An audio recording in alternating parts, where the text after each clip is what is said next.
Olá pessoal, a gente viu um pouquinho sobre o Ambient Light, o Point Light, o Render View nos outros vídeos de render, ok? A gente vai ver nesse vídeo agora alguns outros tipos de luzes do Maya. No caso, a gente poderia começar direto aqui pelo Directional Light, que eu acho que é uma luz interessante de a gente ver. Aqui para ilustração, por exemplo, eu vou criar o Directional Light da maneira que o Maya cria, que ele cria para a gente como se fosse umas setinhas, tá vendo? Umas flechinhas, olha. Eu poderia escalar esse carinha, eu poderia posicionar onde eu quiser, não importa onde essa luz esteja ou a localização dela, o que importa é a direção onde essas flechinhas aqui estão. Então, no caso, se a gente for ver no nosso render, a gente criou essa luz e ela vai da esquerda para a direita, ela está nessa direção aqui, ó, tá? Então, vou marcar essa essa imagem que a gente gerou e vou posicionar ela em um outro lugar. Vocês vão ver que não tem diferença nenhuma. Eu poderia até escalar, não tem nenhuma diferença, porque essa luz ela não é uma coisa que a gente tem uma coisa local. Então, olha, a imagem anterior é idêntica a essa, mesmo eu mudando a luz de posição. O que altera nessa luz é quando a gente rotaciona ela. O que é o legal? Se eu rotacionar ela, olha só, agora sim a flechinha mudou de posição, não de posição, desculpa, de orientação. Então agora tem uma luz vindo de cima para baixo. Olha, mudou completamente aqui o nosso visual da nossa luz que estava de um lado só para uma outra luz que agora está recebendo de cima para baixo. E o interessante é que a gente pode agora também selecionar aqui a intensidade dessa luz. Então, por exemplo, eu poderia colocá-la mais forte ou mais fraca, dependendo do tipo de imagem que eu quiser gerar, tá? Então, olha só, se eu colocar ela um pouquinho mais fraca, ela vai gerar para a gente uma imagem assim um pouco mais suave, tá? Então, eu vou marcar ela daqui como keep, só para a gente comparar com a anterior, que estava direcionada de um lado e a outra. E o que a gente vai fazer agora é aprender um pouquinho sobre as outras opções aqui que existem nas nossas luzes, tá? O meu painel aqui está muito pequeno, vocês me desculpem, mas as opções que a gente tem aqui, por exemplo, para aprender que é muito legal, seria Shadows. Shadows é aqui está dizendo qual a cor da nossa shadow. Shadow do inglês, para quem não sabe, é sombra, tá? Então a gente vai aprender um pouquinho sobre sombra nesse vídeo, sombra das luzes. Claro que são sombras virtuais, é dentro do ambiente 3D, ok? Claro, piadinha. A gente tem aqui a cor da sombra que a gente poderia utilizar. E a primeira opção de utilização de sombra seria clicando aqui, ó, nesse Use Deep Map Shadow. Quer dizer que ele vai utilizar mapas de profundidade de sombra. Então, se a gente opta em usar ele, na hora que a gente for fazer o nosso render, olha lá, no nosso Directional Light, agora ele vai ter uma sombrinha. Olha aqui a sombra que foi criada embaixo das nossas esferas, somente no caso, nessa circunstância, somente para a luz direcional, tá? Então eu vou manter essa imagem só para comparar com a anterior que não tinha sombra. Olha lá, ele estava sem sombra, agora com a sombra que a gente pediu para usar o Deep Map Shadow, ok? O Deep Map Shadow, se vocês repararem, ele tem como um dentilhado aqui. Eu vou dar um zoom para vocês verem na imagem. Ele tem como um dentilhado aqui, é como a gente chama anti-aliasing da nossa imagem, tá? Ele está um dentilhado porque o mapa que eu usei para gerar essa sombra, ele tinha apenas 512 pixels. Então, se eu poderia, por exemplo, aqui pedir um outro mapa de 1024. Ele vai gastar um pouquinho mais de memória para gerar essa imagem, mas vamos ver se ele dá um resultado diferente aqui para a gente. Se a gente for comparar, olha, o novo agora ele está com mais resolução do que o anterior, tá? Se a gente pedir o dobro disso, 2048, lembre sempre de tentar utilizar valores múltiplos de 8 ali, que é o número do byte, ok?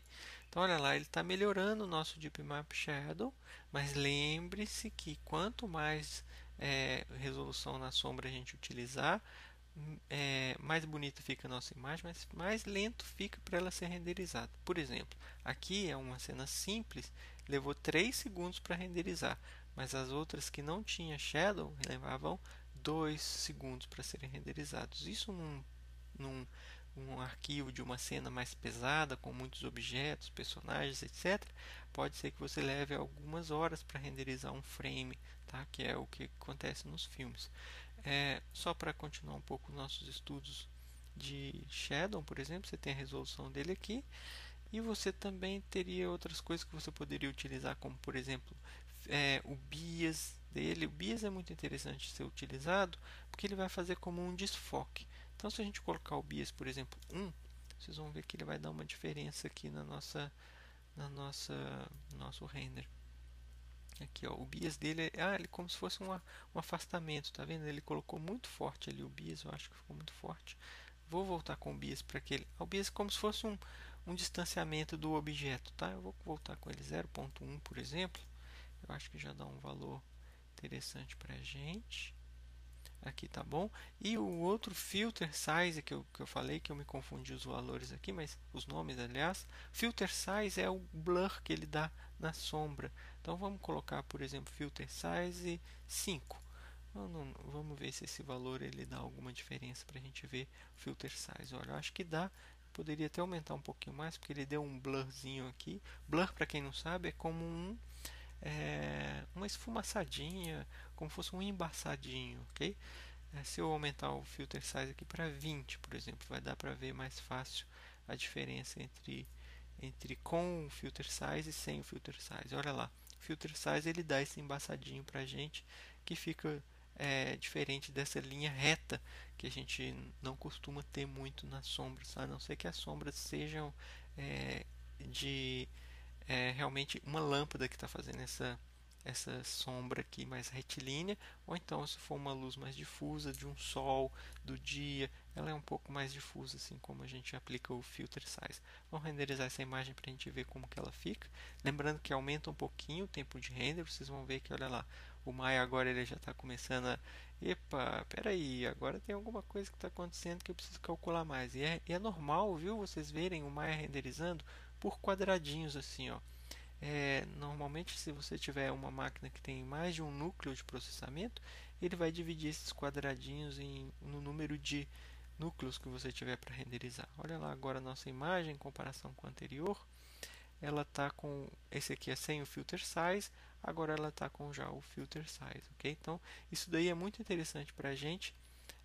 Mas reparem, ó, o tempo de render agora está 20 segundos em comparação ao tempo de 2 segundos que a gente tinha, tá? Então, claro, para otimizar o nosso curso, eu vou tirar o filter size, deixar ele bem baixinho, colocar 3, por exemplo, só para não dizer que não usou. E a gente pode ver algumas coisinhas agora, acho que na viewport. Ou então ver outras luzes, por exemplo, só para passar um apanhado sobre as luzes, a gente fechar essa ideia sobre todas as luzes que a gente tem no Maya, a gente pode ver, por exemplo, agora uma outra luz bem importante que a gente utiliza também é o Spotlight. O Spotlight é legal porque ele cria para a gente como um spot mesmo. Para quem não sabe o que é spot em inglês, é como se fosse um holofote, ok? É mais ou menos essa tradução. Olha lá, ele cria para a gente como se fosse esse cone.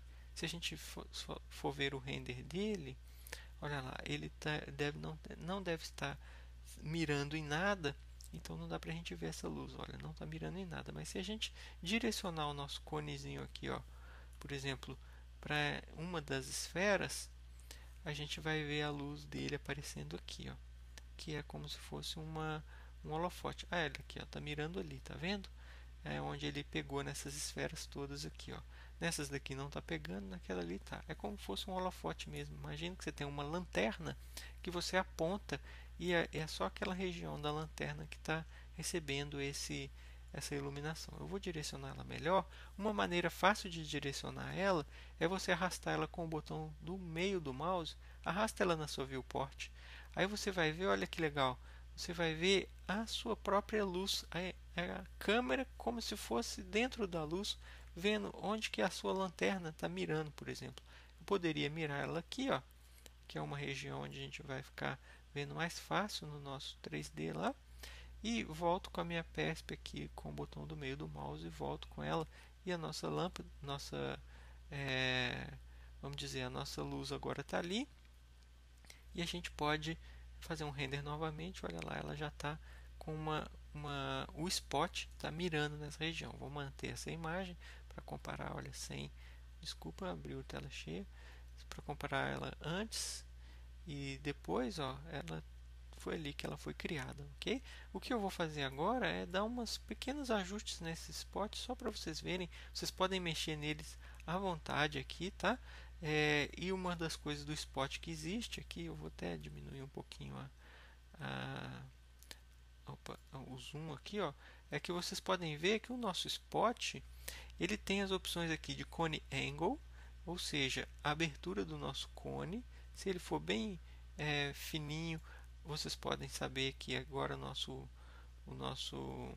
imagem ele está com uma lanterninha um pouquinho menor, tá? Aqui a câmera eu mudei, não deu para ver muito bem, mas deu para entender se esse cone angle aqui é a região onde ele vai abrir essa abertura maior ou menor do tamanho da nossa lanterna, né? Vamos pensar assim, ok? Eu vou deixar como, por exemplo, 40, é o que estava. E o penumbra angle é muito legal porque ele vai dar como se fosse uma região assim de esfumaçado em volta. Então, eu vou aumentar ele aqui um pouquinho para a gente ver. 10 graus aqui de penumbra. Eu vou voltar aqui o primeiro frame, que a nossa câmera volta lá para onde a gente estava. E a gente pode ver que agora, olha, o nosso spot ele já não está igual ele estava antes aqui, ó, que é uma coisa extremamente demarcada. Ele tem uma penumbra em volta dele aqui, que é como se fosse uma suavização da imagem onde ele vai gerar a luz, tá? Então eu vou manter esse aqui também, que essa imagem é boa para a gente guardar. E o drop-off é interessante porque faz com que ele tenha, olha aqui, um decaimento a partir do centro. Se o decaimento for muito forte, a gente vai ver só uma luzinha bem pontiforme. Vamos ver, acho que talvez nem dê para ver aqui, talvez. Ele vai marcar só uma luzinha bem no meiozinho aqui, ó, porque o decaimento está muito forte.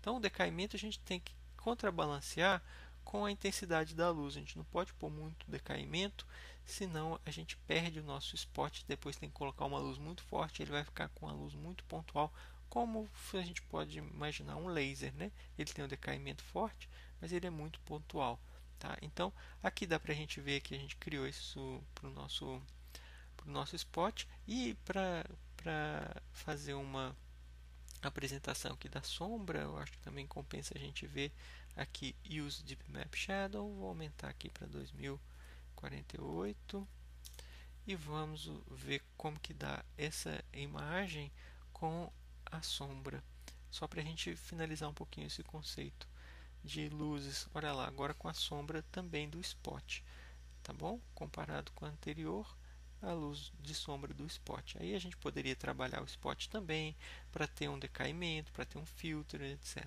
Ok? Então a gente continua daqui a pouquinho mais conhecimento sobre luzes. Isso aí. Valeu!